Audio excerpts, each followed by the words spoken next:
এইটো খুলি দিয়কচোন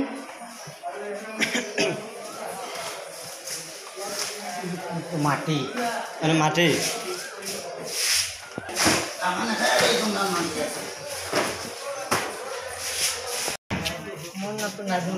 নাজিমা খাতুন আপুনি এই পঞ্চায়তৰ কি হয়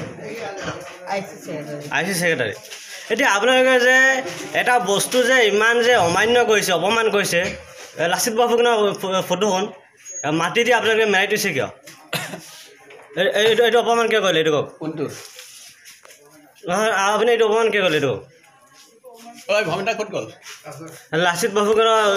বেনাৰখন আপোনালোকে মাটি দি হিচাপে ঢাকি থোৱা হৈছে মানে কিয় ক'ত আছে লাচিত বৰফুকন ক'ত